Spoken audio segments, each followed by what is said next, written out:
saw a lot of shit when I came from. I learned a lot, man, and that shit has always stuck with me. The stuff I saw, you know. Hence tremendous. Hence tremendous. When's it available? May 2nd. You could order it now on Amazon, like pre-order it. When can you get the audiobook? May 2nd. Oh, everything May 2nd. Nice. Fucking tough to write, man. I'm sure. You know how it is with these fucking things. You got to dig deep and ask questions. Yeah, a book is a lot of soul searching too, I'd imagine. Yeah, no. While I was doing it, I was fucked up as hell. That's why I figured I'd do it then. You did it while you were getting off the benzos? Yeah, well, I just moved. I did the knee surgery. It was like 1,000 things. I didn't even know I was withdrawing, like I said, until I did the knee surgery, and something happened with my heart. And one of the doctors came in, and we started talking, and he kept looking at me weird. He was a Spanish dude. And he gave me his card, and I called him when I got out, and he goes, come see me. Something wasn't right that night. And he did a physical, and I went back to see him, blood, that type of shit. And he goes, everything was right, everything was okay. I don't know. He put me on a heart monitor. And he goes, your heart's fine. I don't know what the fuck you're talking about. And his assistant said, are you still taking the Xanax? And I go, yeah. And she goes, that's what's going on with you. Look at the charts, Doc. He's been on them since 2012. And I go, no. I just been using them since the pandemic started. And that's when she goes, no, you got to stop withdrawing. I didn't even know. I just had a horrible fucking feeling. How long do you think it takes when you're on those things before you're addicted? 2 weeks, maybe. Really? Well, I would take them and then forget about them. I would put them in my top pocket and then go to the store and not take them. And then I would just wash them. There was a lot of times I would take them, I would bring it with me in case I got like a little fucking, But Joe, the funny thing about this, if I tell you, this goes back to when I was a kid. In the simplest way. You ready for this? I was a little fucking fruitcake when I came from Cuba. Do you know I sucked the pacifier after I was 6? So after I was 3, they took them away from you, but I'd hide them in strategic places. And whenever shit got dangerous, I'd go over, suck it, put it down, and then I'd fucking go back to what was going on here. So when I lived in 88th Street in New York City, my mom had a jukebox at the bar. So every week the guy comes in and he gives you the old 45s. Is that what they're called? 45s?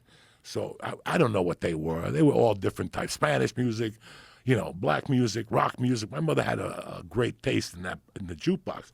So I would have fucking boxes of singles. I lived on the 3rd floor. And if you go to 205 West A, even today, you pull up to it, you'll see where I live, where I grew up right there on the 3rd floor. But you'll see that there's a parking garage there. They never really, it's like an old building. Now it's redone again. They did something. But when we were kids, we played back there. So whenever I had anxiety, I would go upstairs to suck on the pacifier. I wasn't cool enough to put them on the street yet. Later in time, I would put them on the street and I would suck on them when I was playing basketball or something. If they called a foul on me and I would panic, I would go upstairs and I had a window that they couldn't see from below because it was the back of the building. So it was like an indentation and all our windows. You can't see that from there. So I would take those 45s and I would whip them. They're like fucking boomerangs. I would just sit there for 10 minutes and just whip them. And I'd hear people downstairs, what the fuck? Stop it, you fucking scumbag. What's going on? And then I run downstairs and all these kids would be holding on to their heads and shit. They're like, where'd you go? And I go, I went upstairs to go to the bathroom. You missed it. The crazy guy's throwing records at us. Do you know how long I did that for, Doug? I did that for about a year. I threw records at those motherfuckers. I cut them. I did so many things to those kids. They never knew it was me. But back to it, that's how I started going upstairs to suck on the pacifier.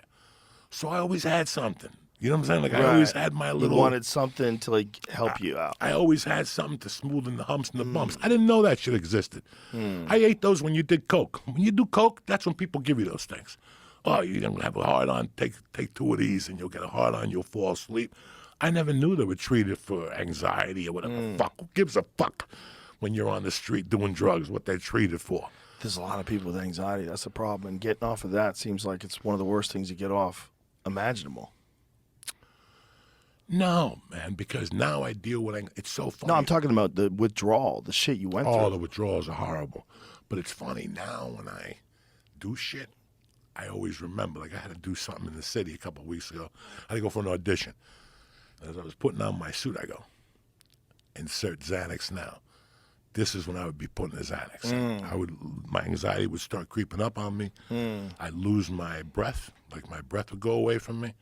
And once I'd start panicking, forget. I even had to I would take Xanax to go to jiu-jitsu for a while. Jesus.